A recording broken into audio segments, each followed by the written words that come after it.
Queridos irmãos, queridas irmãs, nosso boa noite a todos. Possamos todos estar envoltos pelas bênçãos do Pai e de Jesus, nosso Mestre. E que possamos todos termos uma ótima noite. Uma das coisas que a gente aprende com a doutrina e com a chegada desse momento tão bonito para todos nós como humanidade, e aos poucos a gente vem se dando conta disso, é que a doutrina espírita quebrou um grande paradigma. Só para que nós nos lembremos, né? Paradigma é você quebrar algo que vinha sendo feito continuamente. Todos nós já conhecemos isso, mas de certa forma, às vezes, para nossa felicidade, aos poucos, nós, dentro das nossas casas espíritas, já começamos a nos dar conta disso. De uma forma ainda relativamente superficial, mas a gente já começa a sentir que ela ganha corpo. O que seria esse grande paradigma? É de que nós não somos pessoas mortais. Nós somos espíritos imortais. Significa dizer que até a chegada da doutrina espírita, nós tínhamos uma ideia de que nós éramos humanos e que tínhamos uma alma e que, de acordo com as nossas experiências e as nossas condutas, nós iríamos ter um céu, um inferno, uma situação relativamente conforme nós teríamos vivido e de uma forma eterna.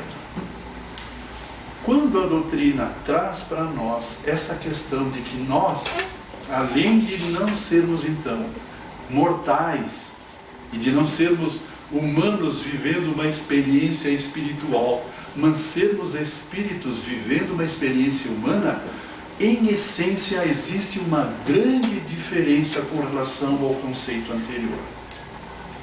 Significa dizer que Deus nos criou num determinado momento, simples e ignorantes, mas para que um dia, através dos nossos próprios esforços, nós venhamos atingir esse grau de perfeição para o qual Ele nos cria. Intelecto moral.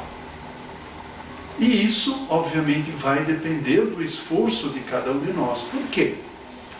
Como nós somos lembrados com uma relativa frequência, em princípio, a doutrina espírita veio para a nossa reforma íntima.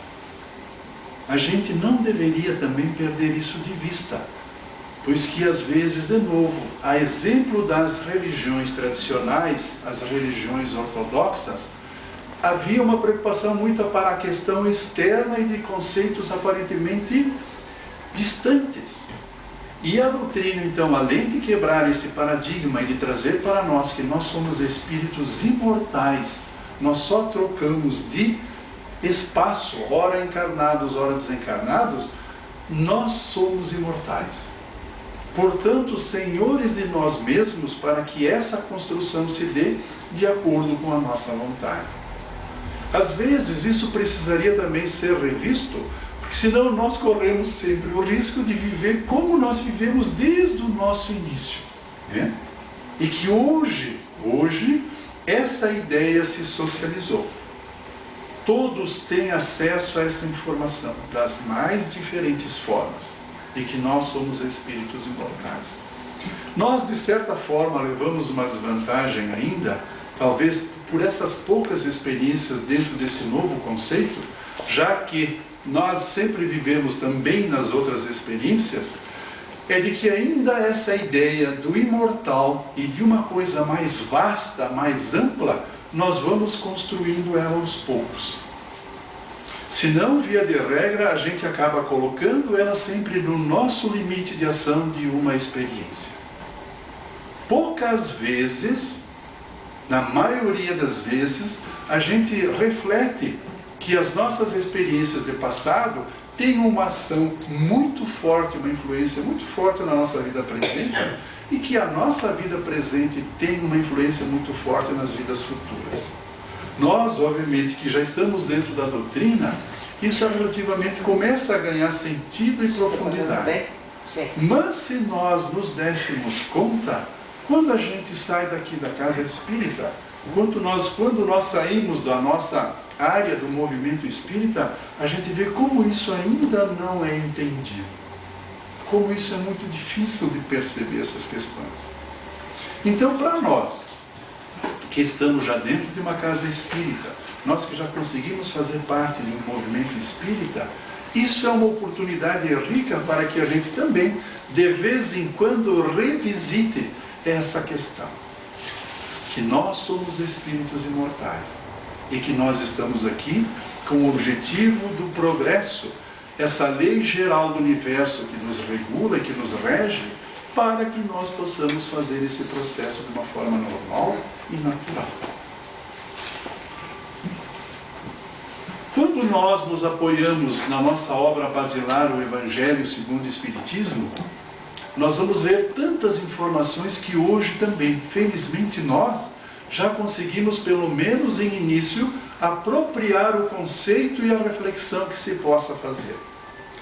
Quando nós pegamos, por exemplo, o capítulo 1, Não Vem Destruir a Lei, nós vamos encontrar uma parte que fala da aliança da ciência e da religião.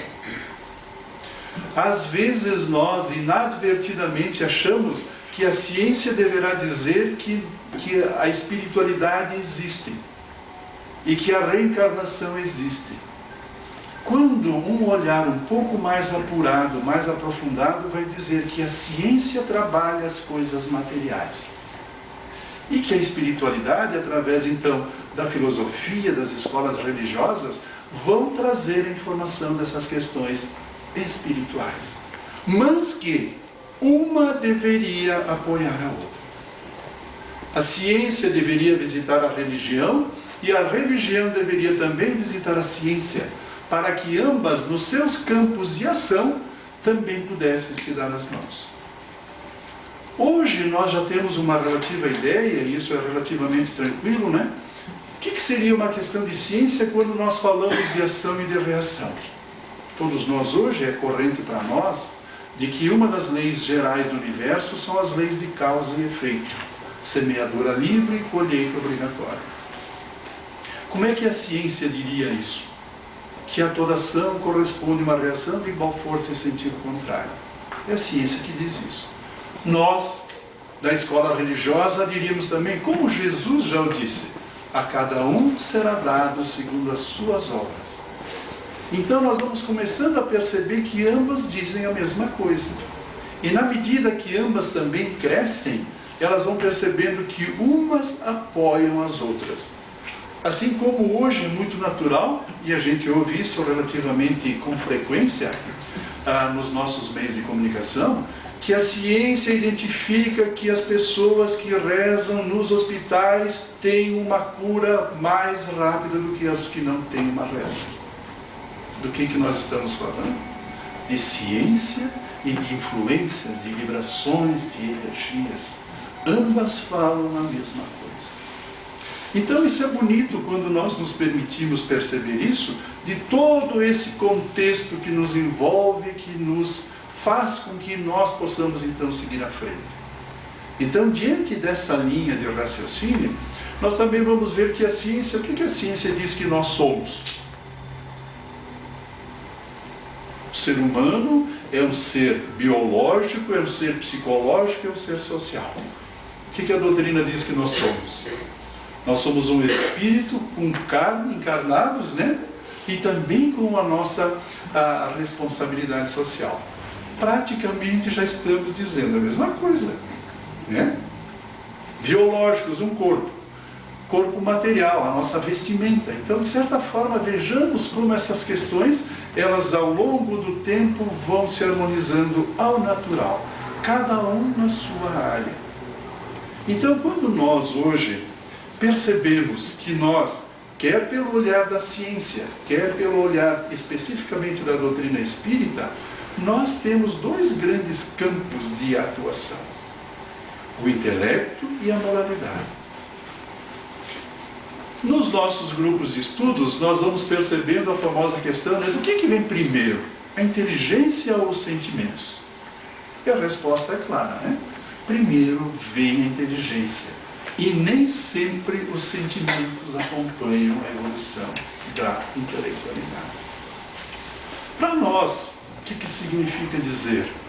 Que nós temos assim um largo campo de trabalho, então, dentro da área dos sentimentos. Pois que, na área da intelectualidade, como regra geral, todos nós estamos relativamente bem. De uma forma ou de outra, muitos de nós já conseguimos inclusive o terceiro grau, especializações, etc, etc. Existem irmãos nossos ainda que têm dificuldade até do primeiro grau. Mas essas políticas aos poucos também vão fechando, preenchendo essa lacuna, e aos poucos todos nós aqui habitantes teremos assim também a intelectualidade, pelo menos se não totalmente satisfeita, mas bem encaminhada. E aí o que sobra para nós? Que ainda é objeto e motivo das nossas grandes dificuldades. Se nós temos o intelecto, se nós temos o sentimento, nós precisamos da convivência no social ou no coletivo, como dirá a ciência, como dirá na nossa doutrina espírita. E aí outra coisa que nós também vamos sabendo naturalmente pela própria doutrina, através de novo do nosso Evangelho segundo o Espiritismo, que fora da caridade não há salvação. Para que nós nos salvemos, nós precisamos da caridade. E qual seria então a caridade? Kardec, nesse capítulo, se eu não me falha a memória, é o capítulo 15, que vai falar que fora da caridade não há salvação, ele praticamente entabula essa questão dessa grande lei geral do universo, que é a matriz de todas as leis. Amar a Deus sobre todas as coisas e amar o próximo como a si mesmo. Nisso está contido todas as leis e todos os profetas. A gente arrisca e até diz que quando Jesus já disse há 2000 anos atrás que nessa lei geral estaria contido todas as leis e todos os profetas, ele já estava antecipando que ele já estava atendendo tanto a ciência formal como a religião. Nisso está contido todas as leis contidas normalmente pela ciência, que a ciência traz uma série de legislação, e os profetas para atender a parte dos nossos sentimentos, a parte da religiosidade, porque até então não se tinha muitas leis que hoje nós conhecemos através da doutrina espírita, que regem as nossas vidas. Mas dá para dizer que esse grande conceito que rege o universo, como nos dirá novamente o nosso Evangelho segundo o Espiritismo, esse código de moral universal, que nós aos poucos vamos nos apropriando. Sempre é importante que a gente pudesse lembrar que o Evangelho não é um livro comum, assim como nenhum outro é da base kardeciana. Se nós nos dessemos conta, e às vezes a gente se dá e às vezes não, como é que a gente lê o Evangelho segundo o Espiritismo?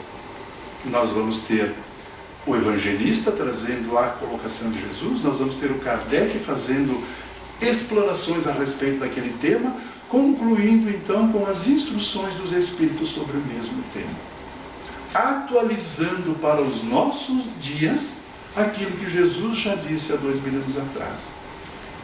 Já que Jesus falava por parábolas, hoje, então, não temos mais como lembrará, obviamente, também aqueles nossos grupos de estudos, que também já chegaram nessa condição no Livro dos Espíritos, questão 627, se Jesus já teria ensinado tudo, qual é o trabalho dos Espíritos? A resposta também é simples e clara. Jesus falava por parábolas. E aí talvez nós vamos nos lembrar que a grande maioria de nós, muito fãs do nosso Haroldo Dutra Dias, que fez todo um trabalho muito bonito em cima também dos evangelhos, e ele nos diz que 53% das falas de Jesus são por parábolas, figuras de linguagem. E que hoje, modernamente então, essa lei trazida por Jesus não poderia ser mais mal interpretada. Ela precisaria ser clara para que ninguém pudesse pretextar ignorância a respeito das leis. Por isso, da clareza, então, que a doutrina nos traz, com tanta profundidade e com tanta largueza de conceitos, estas informações que todos nós temos à nossa disposição. Óbvio que pelo nosso próprio andar, pelo nosso próprio grau evolutivo, isso ainda é muito tênue em nós, porque, de novo, nós estamos saindo de uma condição de uma vida única para agora entendermos um pouco melhor esse processo dessas experiências múltiplas. E como nós trazemos fortemente em nós na nossa bagagem espiritual, no nosso perispírito, as nossas experiências de passado, nós temos uma facilidade muito grande de repetir os nossos experimentos que até então a gente fez. Basta que nós nos lembremos, novamente com o apoio do Livro dos Espíritos, né? O que nos dirão os benfeitores? Todo o átomo será um anjo, todo o anjo foi um átomo. Meu Deus do céu! Reino mineral, reino vegetal, reino animal, reino nominal, reino angelical. E nós vamos começando a perceber, meu Deus do céu, como esse nosso processo é multimilenar, né? Óbvio que todos nós, ou a grande maioria de nós também já conhece, já sabe, que o princípio inteligente, ele se individualiza no homem, mas nos demais reinos ele tem uma outra formatação. Então a individualidade que nós conquistamos foi agora aqui no reino nominal.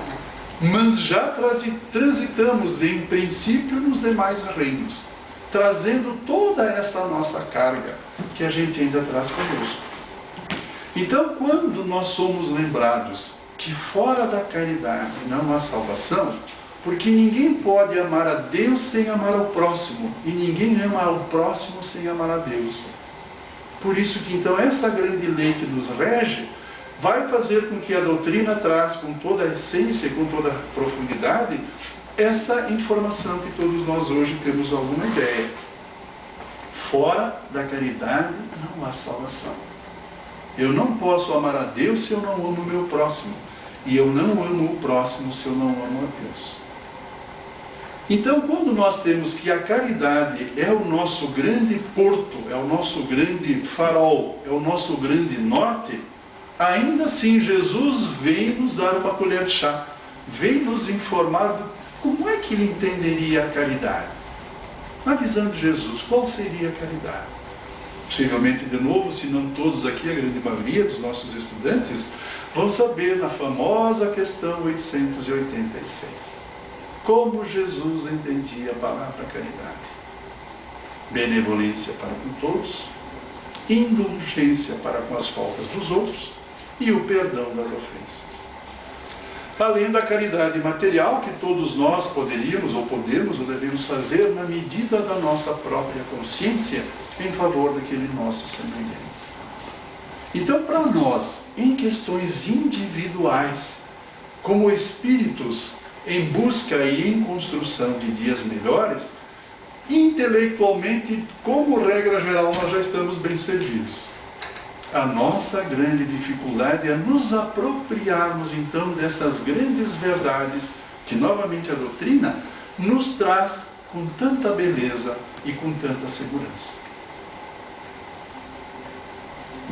Também Emmanuel, no mesmo Evangelho segundo o Espiritismo, ele vai trazer uma informação muito rica nessa questão dos dois pontos, vamos dizer assim, pedagogicamente falando, né?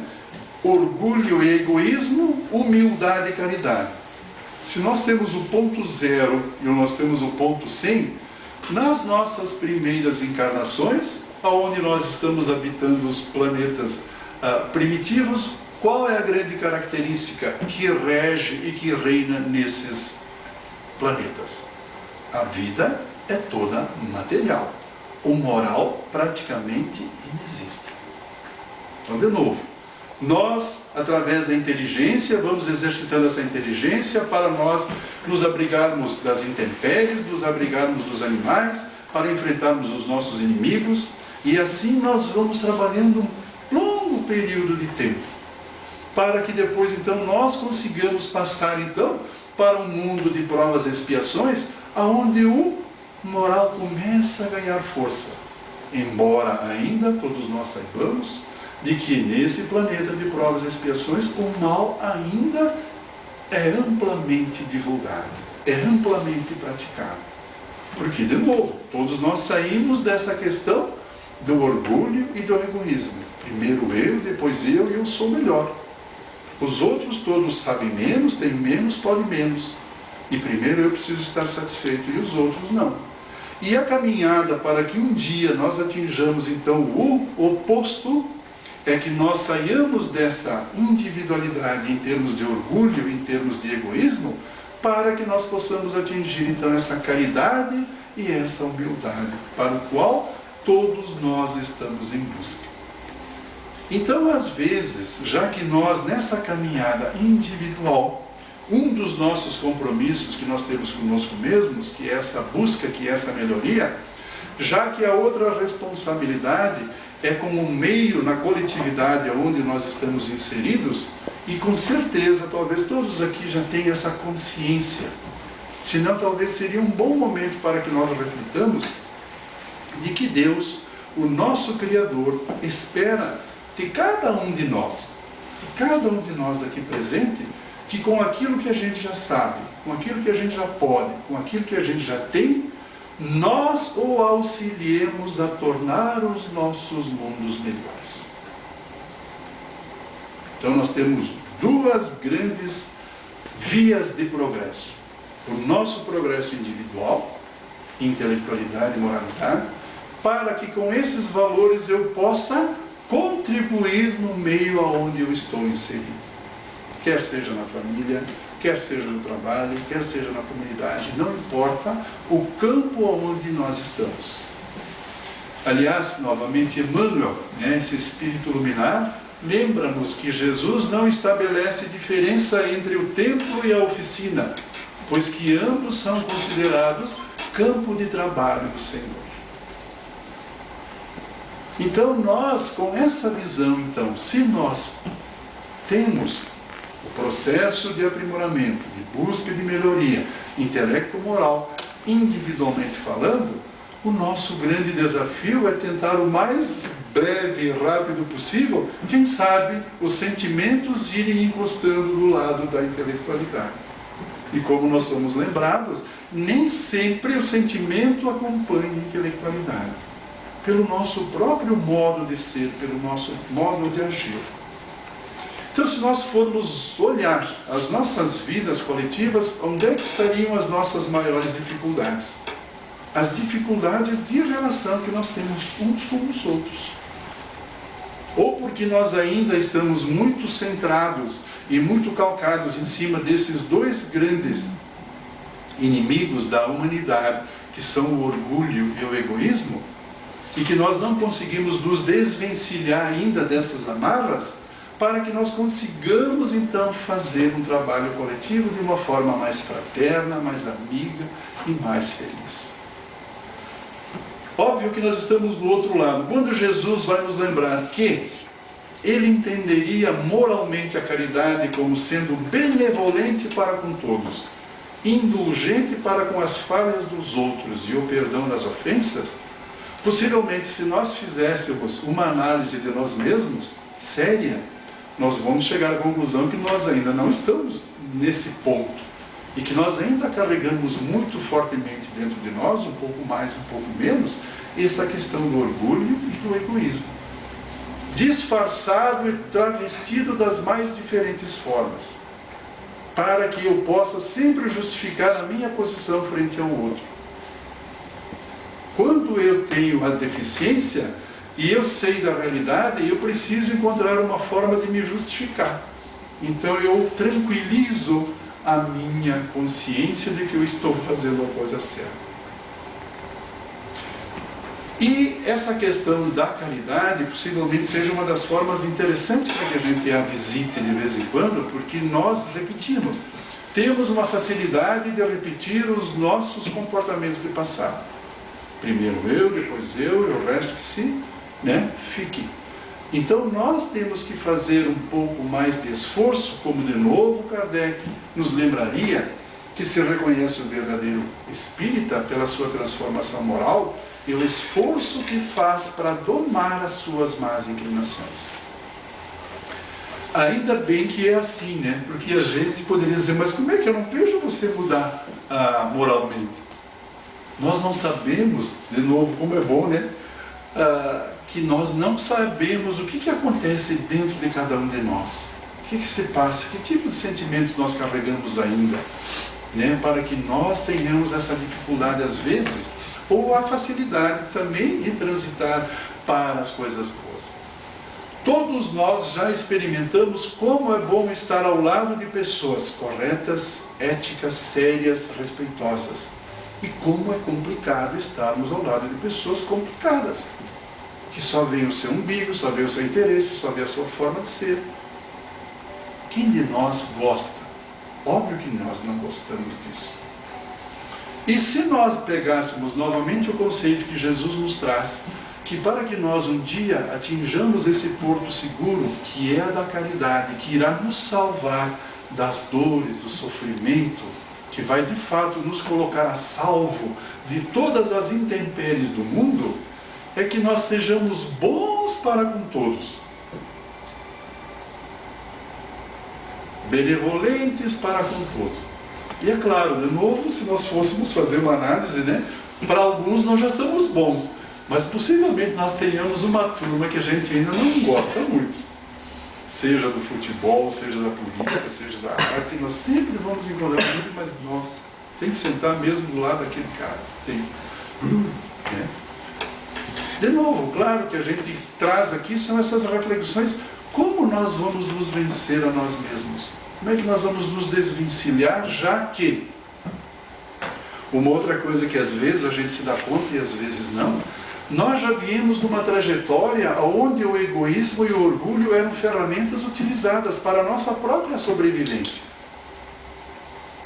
Quando novamente o Evangelho, para nos lembrar, se eu não me falha a memória, no capítulo 11, amar o próximo como a si mesmo, no seu início o homem não tem senão instintos. Mais avançado e ainda corrompido ele tem sensações. Mais esclarecido e iluminado ele tem sentimentos. A vida, em tese, é uma selva. Se a gente não fizer a nossa parte, a vida não faz. Então, esse movimento que nós temos que usar a nossa inteligência e os nossos sentimentos para que a gente sobreviva nessa situação, lá atrás também dizia, olha, eu preciso cuidar da minha vida. Se eu não cuidar, os outros não vão cuidar. Então, por muito tempo, eu também exercitei dentro dessa faixa dos instintos. Quando a gente olha no reino animal, qual é a pedra de toque? É o instinto. O que é um instinto? Instinto de sobrevivência. Eu preciso sobreviver. Para sobreviver, às vezes, eu tenho que lesar alguém para que eu sobreviva. Então vejamos que dentro dessa escala evolutiva, simples e ignorantes, vamos subindo, vamos subindo, vamos subindo, vamos subindo, vamos subindo. Então não é coisa simples e fácil essa nossa caminhada evolutiva. Por isso que os nossos benfeitores, das suas literaturas que nós temos acesso, vão dizer que a nossa evolução de experiência em experiência praticamente é imperceptível. Porque quando nós pegamos um lado, o outro lado não foi satisfeito. Se nós individualmente temos que crescer, mas também no lado coletivo, às vezes eu consegui no lado da afetividade, mas no lado profissional não consegui evoluir tanto. Ou quando eu consigo no lado profissional, no lado afetivo, ou no lado da saúde. Vejamos quantas pontas nós temos que equilibrar para que este processo também faça dano. Então, às vezes, é muito natural que numa determinada área nós já consigamos alguma coisa, mas em outras áreas nós temos essas dificuldades também. Então nós vamos encontrar, por exemplo, bons pais, boas mães de família, mas que profissionalmente têm deficiências. Não são corretas, não são éticas, mas familiarmente criam seus filhos, procuram dar o melhor de si. Vejamos como também nós temos avançamos num ponto e outros não. Então esse processo de ir buscando esse equilíbrio é que vai fazendo com que nós venhamos a entender cada vez mais com profundidade, quando a gente vê esse conceito na nossa frente, do nascer, morrer, renascer ainda, progredir sempre, tal é a lei. Se nós não nos dermos conta disso, como regra geral, a gente corre o risco de novo de fazer uma leitura incorreta desse processo. Às vezes quantas vezes nós encontramos pessoas fora do nosso âmbito achando que o processo de evolução é rápido, que a gente diz, olha, eu acho que eu não vou mais reencarnar na Terra, essa aqui é a minha última encarnação. Óbvio que a gente não vai dizer para ele que ele é do engano, não sabe o que está falando aqui. Quem de nós não tem que reencarnar de novo num processo desse? Nós ainda somos, todos como regra geral, ainda endividados frente à lei divina. Então, claro, quando a gente não sabe daquilo que está falando, é natural que a gente fale de algo que não sabe. E aí, o conceito sai muito errado do real significado. Então,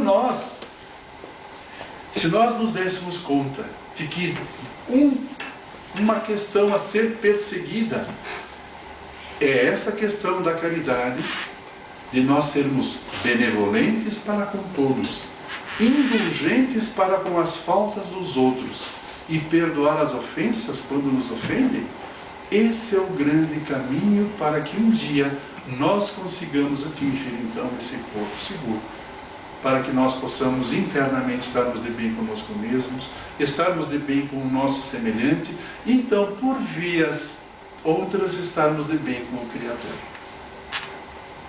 Todos também somos lembrados das mais diferentes formas que, enquanto nós não conseguirmos nos ajustar a essa lei divina, nós sofremos. Até porque, quando nós temos acesso no livro Céu e Inferno, nós vamos também entender que o sofrimento é parte das nossas imperfeições. Então, já o sofrimento natural, e mais aquele que às vezes a gente dá uma mãozinha, pelo nosso próprio proceder. Então, talvez, uma das reflexões que nós pudéssemos fazer é que nós pudéssemos revisitar um pouco mais essa questão. Como é que eu estaria com relação à caridade? Intimamente, porque, de novo, aos olhos dos outros, às vezes eu posso ser visto como, mas não consegue mudar nunca. Por quê? Porque nós não temos acesso, felizmente, ao interior de cada um de nós. Nós não sabemos o que cada um de nós traz na sua história, né? E essa é a grande beleza do não julgar, de saber que cada um tem o seu momento, cada um tem o seu quilate, cada um tem a sua estatura, cada um já chegou no seu nível. E daí nós, então, sabermos respeitar estas diferenças, sabermos conviver com essas diferenças, com todos nós. E assim, aos poucos, então, individual e coletivamente, no nosso contato, no nosso convívio, nós temos uma oportunidade rica de, mesmo que seja imperceptivelmente, quem sabe fazendo uma mudança de rota cada vez mais dirigida a esse porto seguro chamado caridade. Buscarmos ampliar a faixa de benevolência para com todos. Se nas minhas reflexões eu identifico grupos, pessoas que eu ainda não consigo me harmonizar, que eu possa fazer pelo menos um pequeno esforço no sentido de ampliar essa faixa de entendimento. Uma outra grande questão que também todos nós palmilhamos, o julgamento com relação aos nossos semelhantes. Indulgentes para com as faltas dos outros. Via de regra, nós ainda nos arvoramos como juízes, quando nós, por alguma razão, nos deparamos com uma falta de um semelhante nosso, sem nos darmos conta de que no momento seguinte, às vezes, somos nós que somos pegos em falha. E aí nós precisaríamos, então, da indulgência do nosso semelhante para com relação a nós. Já que todos nós ainda somos frágeis dentro desse processo evolutivo, né? Então, sabiamente, Jesus, conhecendo a todos nós, ele já vacinava, né? Não julga nunca. E não meça, porque com a medida que você medir, você vai ser medido. E óbvio, então, dentro da nossa questão de orgulho e de egoísmo, como é que nós gostaríamos de ser medidos? Com bondade, com caridade, com benevolência. Ótimo! Faça o mesmo com o seu semelhante. Então são essas questões que também, com relação ao perdão, como nós temos dificuldade de perdoar? Porque nós ainda, em tese, não entendemos o perdão. Obviamente, muitas obras nos falam a respeito disso, mas ainda um grande orientador para que nós pudéssemos trabalhar o perdão também é o nosso Evangelho. Nos dirá Kardec nas suas considerações que se na medida que nós formos entendendo esse processo evolutivo, nós deveríamos agradecer a mão que nos ofende. Porque muitas vezes a mão que nos ofende é um instrumento que a justiça divina se utiliza para que nós venhamos a recompor a nossa caminhada evolutiva. Então, ao invés de, na maioria das vezes, nós ainda, no nosso meio, de nós pegarmos a pessoa em si, nós deveríamos dizer: Senhor, obrigado por aquele nosso irmão, por aquela nossa irmã ser um instrumento que você está fazendo com que eu recomponha as minhas questões de aprimoramento. Sem nos darmos conta, de novo, de quantas vezes nós precisamos do perdão. Na nossa condição, de novo, de orgulhosos e de vaidosos, nós achamos que todos os demais estão sob a nossa tutela e a nossa guarda e o nosso referendo. Quando no momento seguinte repetimos quantas vezes somos nós que precisaríamos do perdão por nós termos um pensamento, uma palavra, um ato incorreto com relação àquele irmão ou àquela irmã que eventualmente a gente tenha feito na nossa caminhada evolutiva. Então nós hoje, já bafejados por esta doutrina bendita, essa terceira revelação, que quebra esse paradigma e que nos lembra de uma outra forma no aspecto coletivo, imaginemos nós o dia, como lembrará novamente Haroldo Dutra Dias, quando a medicina adotar essas verdades que o Espiritismo traz, quando a economia trouxer essas verdades que o Espiritismo traz, quando a política trouxer esses conceitos que o Espiritismo traz, nós teremos seguramente um paraíso na Terra. Um planeta de regeneração, um planeta feliz, para que tudo isto se dê. Então nós que temos essa hoje oportunidade rica por termos sido escolhidos, quiçá, ou termos pedido para a bondade divina, para que nós tivéssemos acesso primeiro até do que a grande maioria, já que também temos uma outra grande responsabilidade de espalhar esses conceitos ao mundo afora, mas que primeiro ele também ganhe corpo nos nossos corações, para que nós possamos nos fortalecer primeiro, antes de nós seguirmos à frente. Então, que se nós pudéssemos olhar essas questões, que fora da caridade não há salvação. E Jesus entende a caridade como sendo benevolentes para com todos, indulgentes para com as faltas dos outros, e que nós precisaríamos perdoar não 7 vezes, mas 70 vezes, 7 vezes, quantas faltas nos fossem feitas, pois que tudo há um propósito útil, há uma finalidade útil com relação às nossas vidas. Queridos irmãos, agradeço novamente a casa, a oportunidade que nos dá de estarmos juntos nesta semana de festas desses primeiros 25 anos desta casa, esclarecendo mentes, consolando corações. Que Joana de Ângeles coloque sempre o seu amparo, a sua luz através desses benfeitores, que todos quantos por aqui passarem consigam sempre levar algo para as suas vidas no sentido de serem pessoas melhores. Que Deus os proteja, que Deus os acompanhe hoje e sempre. Muito obrigado.